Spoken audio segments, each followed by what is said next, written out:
Hello po, si Sunny Angara po to.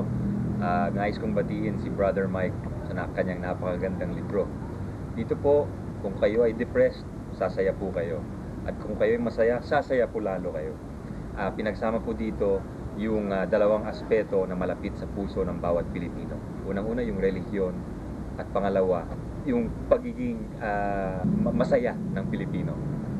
Yan ang dalawang ingredients na essentially talagang Pinoy at pinagsama po rito. So, wala akong alam na ibang libro na pinagsama yung dalawang aspeto po yan. So, ito po ay isang seryosong topic dahil religion po to, ngunit ang treatment po ay light, kaya madali pong basahin, kaya highly recommended po.